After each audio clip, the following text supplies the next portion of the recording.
I've been listening to a couple of your interviews. I genuinely admire the passion that you have for Nollywood. This is not, you're not just somebody that wants to make money. I mean, there is money to be made in Nollywood. You're not just somebody that wants to make money. You're somebody who really sees the potential that we have. You know, how is now what you're doing with Nile Group? How is it a driver to the type of Nollywood that you want to see? Thank you, and very kind of you to have spotted the passion and the innate desire to just see the industry advance. It's an industry that I love dearly. It's an industry that I'm grateful to the pioneers. I'm grateful to, you know, the big brothers and sisters, the uncles and aunties, the fathers and mothers that essentially just risked their lives and could have done any other thing else, but risked it to give us careers today. So I'm just passionate about their legacies enduring, and I'm also passionate about the next generation, you know, seeing purpose from, you know, in this industry. And for me, that I'm an accidental careerist. I studied international finance in university, you know. So for me, you know, to have kind of stumbled in and now found a real meaningful career in this is a blessing. And you know, it takes us to the point about Nile. For I just want Nile to be that conduit, if you like, or you know, medium or vessel for us to amplify the best of our work, best of our creativity, best of our storytelling, as in, you know, our filmmaking. And for nights like this that I know will be iconic, we'll go back to, because you're not only going to get a response or reaction from me, you're going to get it from a lot of people. We're both privileged to have watched the film, and for us to have many more nights like this where young people have come together and have shown that the future of Nollywood is in great hands. You know, for me, I want now to be an enabler of more nights, you know, like this, and more content like Red Circle. Nile is looking like a home for the bold storytellers. You know, you don't have to be a certain kind of storyteller. Bring the good story, and we will put it where it should be. So, just talk to me more about that. Nile's commitment to enabling filmmakers who have stories to tell to continue to tell them. I think the simple answer to that is to say we are that studio, we are that company that would take that risk, that would want to work with the willing. I always call it coalition of the willing. Coalition of the willing. You know, to develop our audience, to broaden their taste of the kind of films and stories we can tell.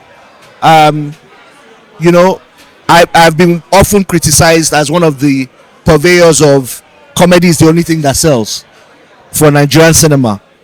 And the data still suggests that it is one of the more popular, or one of the most popular genre. But I also think we've come a long way as an audience since all the times we've talked about comedy. We've seen a biopic, you know, top the charts. We've seen epics now come on strong. We've seen crime thrillers become something. One of which we're watching tonight. You know, we've seen action films now come up. So I think that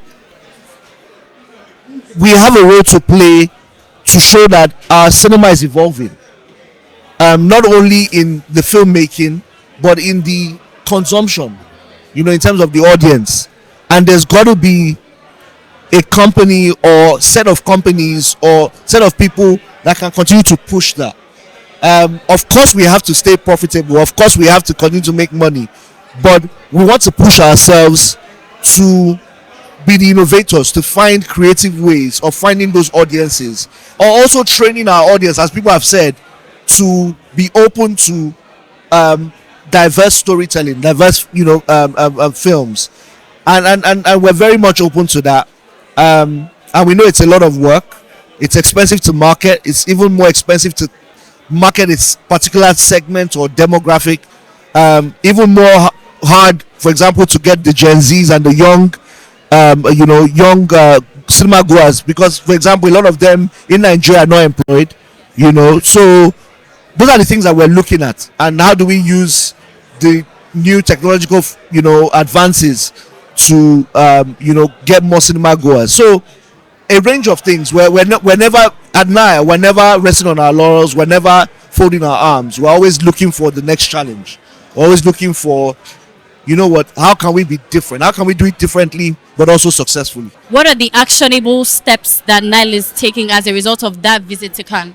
Cannes was incredible, I have to say. For the first time, I've been going there for 11 years, and for the first time there was, would I call it a constellation or a convergence of genuine interest in Nigerian storytelling, Nigerian film business, Nigerian culture, and Nigeria for once coming of age when it comes to global film discourse. And it was a range of conversations that have been had. I've also been fortunate to now be selected, as part of the advisors for a major film market. So for me, it's the dawn of a new era. Now we must grab with both hands. A Nigerian film being selected in a major festival like Cannes, and now there's a lot of talk around how do we come and take part and unearth these wonderful Nigerian stories. For me, it's how prepared are we? Do we have enough of the crew and cast that can that can cope with the pressures and the demand that will come in, and a range of other things? Are we also at risk of a recolonisation if we're not careful, guised in interest? So those are the things that we have to be very much aware of. But look, the general sentiment is excitement. General sentiment is there's never been a better time. Where we thought there was real concern with the streamers going has now turned into an opportunity of us, now having a direct access to the world, regardless of what the streamers are saying. So it's a wonderful time, and we're grateful to Cannes for helping us start those conversations.